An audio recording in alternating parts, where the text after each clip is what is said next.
Engineer. Ah, engineer. And you? Doctor. Doctor. Doctor. Same. Same doctor. Doctor. Police. Doctor. Doctor. Yeah. Je m'appelle Lise, j'ai 14 ans, je traversais l'Inde pour rencontrer de jeunes Indiens et les observer au sein de notre école. Ce voyage a pour but de les comprendre pour mieux les connaître. L'Inde est le deuxième pays le plus peuplé au monde après la Chine.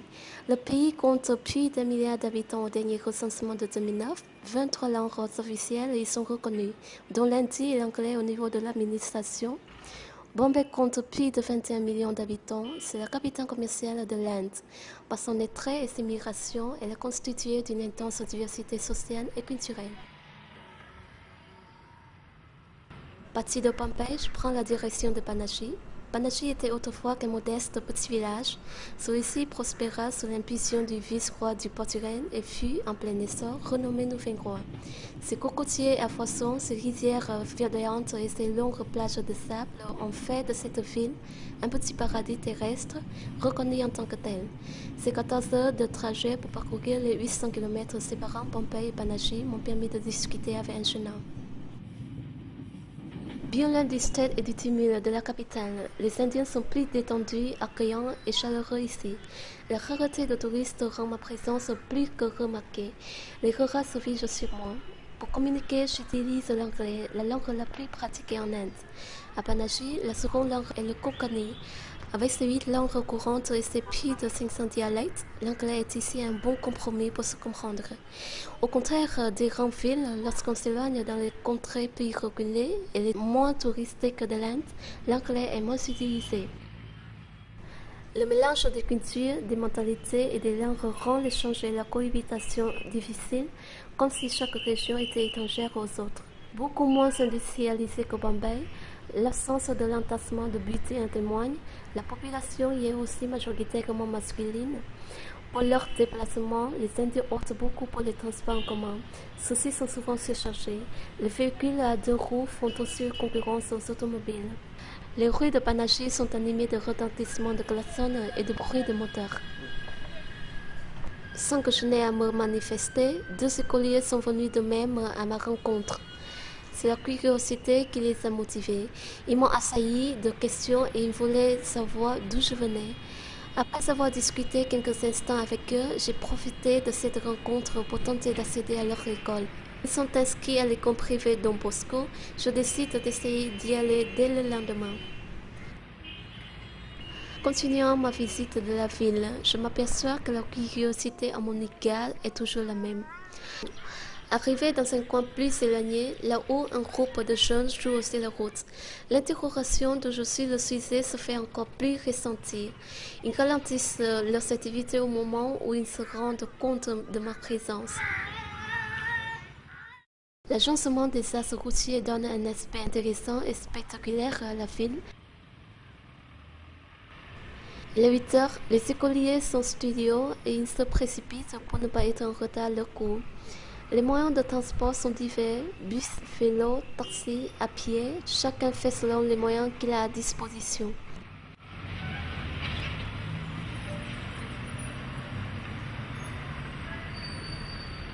Il n'est pas anodin de voir les scolaires s'arrêter en route pour acheter des crayons, cahiers et diverses fournitures scolaires avant l'entrée en classe. Il m'est impossible de retrouver dans la foule les 2 jeunes écoliers rencontrés la veille. On ne m'a pas accordé l'autorisation tant escomptée d'entrer dans l'école. Les horaires des cours sont de 8h à midi. Tous les midis, les élèves mangent au sein même de l'école.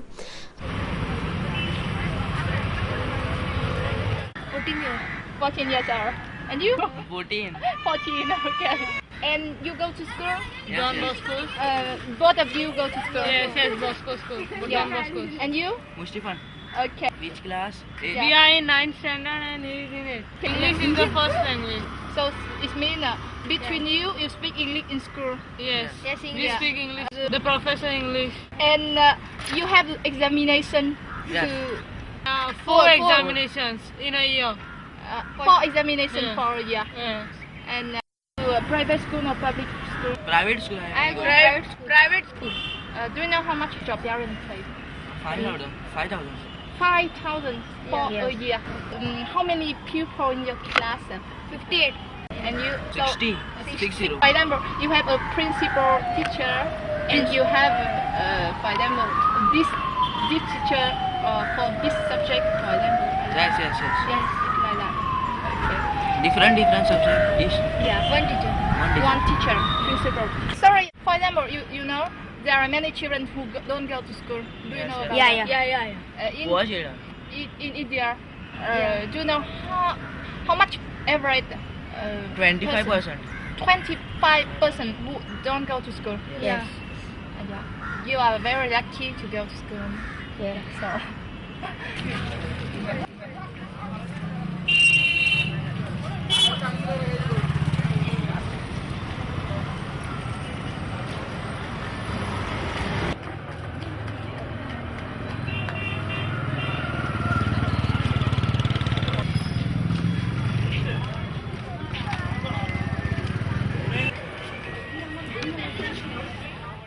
J'ai profité de cette halte pour mieux m'imprégner de la culture locale et aller à la rencontre de la population indienne. Le marché est une partie intégrante de la culture indienne. On y retrouve des produits à des prix intéressants et qu'il est possible de négocier. Une caisse de location de sortir en famille ou entre amis. Pour un pays où l'idée de communauté est prédominante, le marché est l'occasion idéale de faire des rencontres. Dans cette école de garçons, j'ai eu le privilège d'assister à un cours d'anglais. Les exercices et le travail d'apprentissage comprennent un travail à la fois oral et écrit. L'anglais est une langue très importante en Inde et les élèves ont compris l'intérêt de l'anglais pour leur avenir, notamment pour voyager, évoluer et conforter une place importante dans la société. De leur capacité à comprendre et à parler l'anglais dépendra leur place dans la hiérarchie sociale.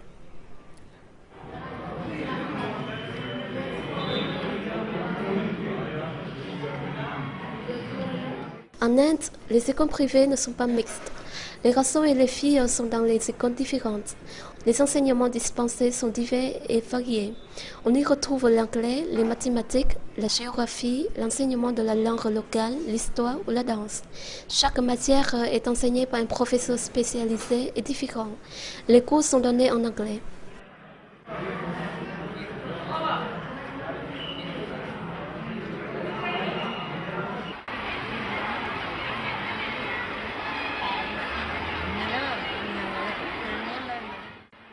J'arrive à l'école des filles. Le jour de mon passage, l'école prépare sa participation au concours national et sélectionne les meilleurs élèves pour représenter leur école. Une méthode efficace pour motiver le travail des élèves. Le concours national regroupe plusieurs épreuves. Les filles ont le choix entre la danse seule ou la danse en groupe. On apprend aux filles l'importance du corps de la femme, la conscience de ce corps.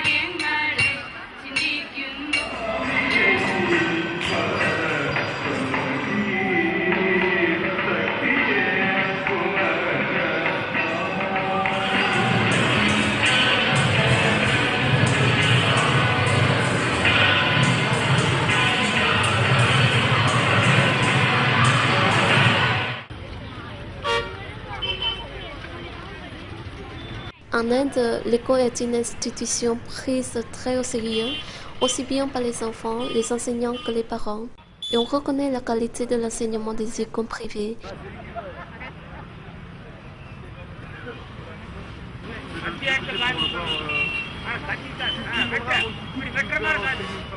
On trouve entre autres au milieu des produits proposés sur le marché la noix de coco, idéale pour les grandes chaleurs auxquelles le pays est soumis, ou le café artisanal, dont la saveur est incomparable à celle du café commercial.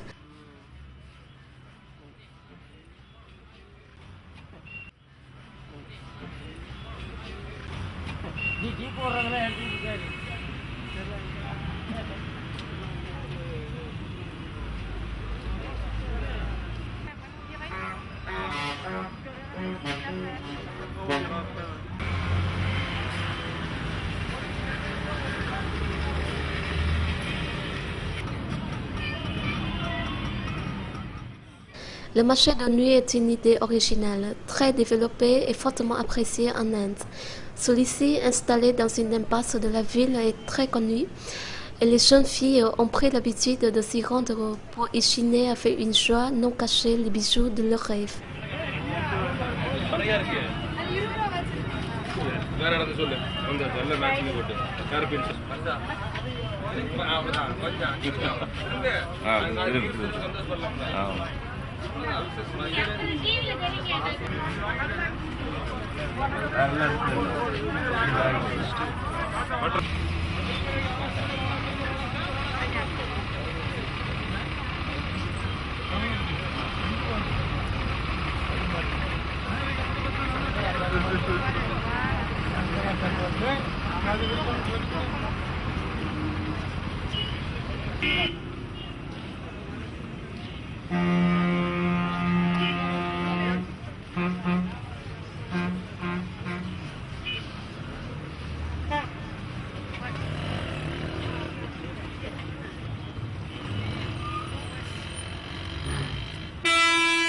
Les écoles publiques indiennes sont toutes gratuites.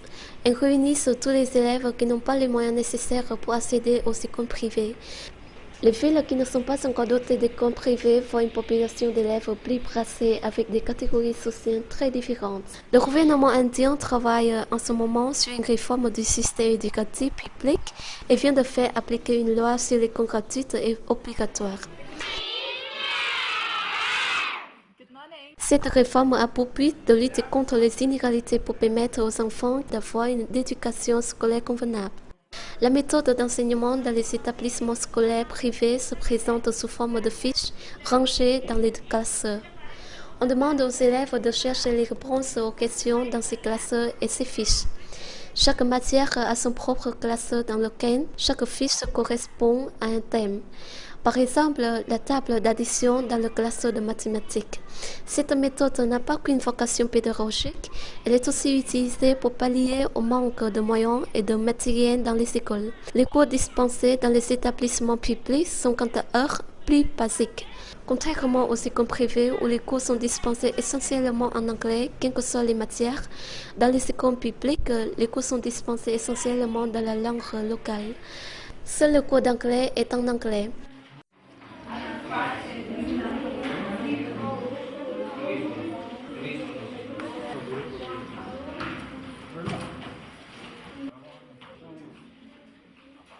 En Inde, les examens se déroulent en septembre. Ils permettent d'évaluer les élèves sur leur progrès. La méthode de notation s'échelonne de 0 à 10. Le 0 étant la plus basse note et le 10 la note la plus élevée. Les enseignants fonctionnent sur le système de récompense. Les félicitations pour de bonnes notes se traduisent par des points gagnés que l'on peut ensuite échanger contre les images. Les écoles publiques, bien qu'elles se démocratisent, souffrent cependant de problèmes majeurs, le manque de matériel, de professeurs et l'assistance des classes. L'enseignement s'en voit touché et par conséquent de moins bonne qualité que dans les écoles privées.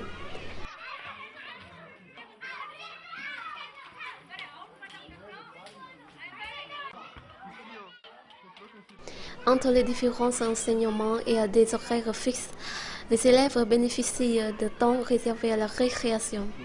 Ce bond d'air est primordial dans le système scolaire indien qui permet aux élèves de se rencontrer, de se changer les idées et il permet aux enseignants de conserver le calme dans les classes, évitant ainsi la dispersion.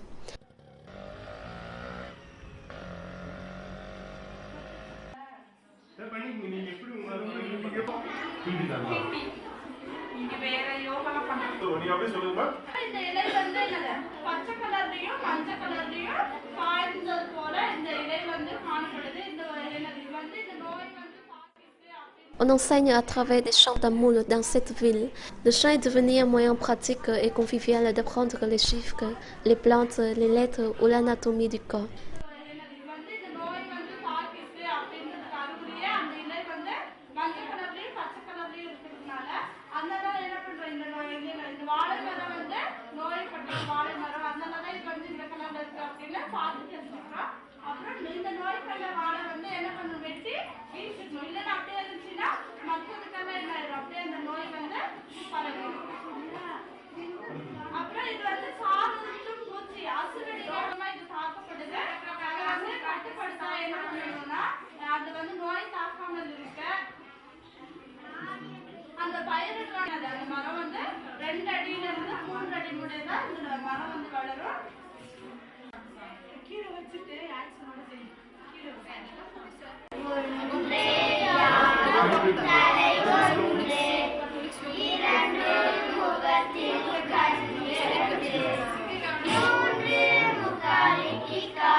La dictée est l'événement de la semaine.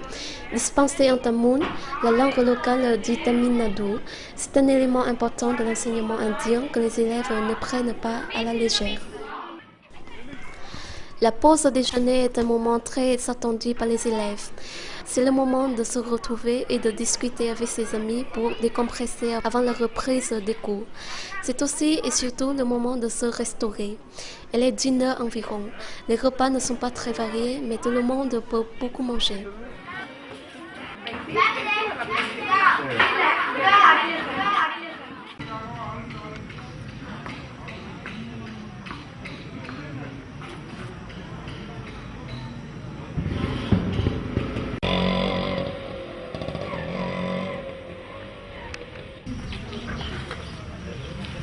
Malgré un accent indien assez prononcé, débutant, beaucoup de jeunes indiens peuvent lire, écrire, parler et comprendre l'anglais.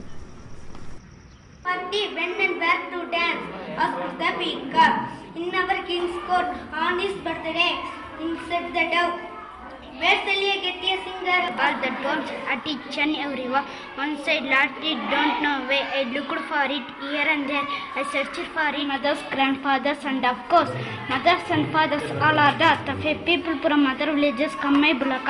The rattling sound of the bullock. Our class teacher, myself and my brother, to our go to market and buy some vegetables. James, Ramu, could you take me with you? Ramu, sure. Mother boys cross the road came there. Here are the vegetables. Please give me 42 rupees.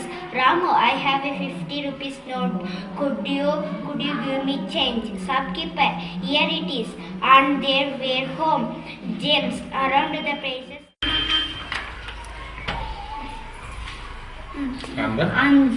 On the seashore, beacon light, lighthouse, coconut tree, kite, Babu, net, Abdul, Velu, Mani, Mala. Sister of our country, she daughter of Jawaharlal Nehru. She worked specially for the case of women. She always pitied the poor at last. For life, national integration. Mahatma Gandhi is the father of our nation. He was born on 2nd October 1869 at Porbandar. His father's name was Karmachand Gandhi. His mother was Putalibai. They called him Mohandas. He married Kasturibai. After passing matriculation examination, he went to England. There he studied law. Gandhi went to South Africa. He came back to India in 1940. He was called the Mahatma. He worked for the freedom of India.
அதெல்லாம் கரெக்டா போடுவாங்க.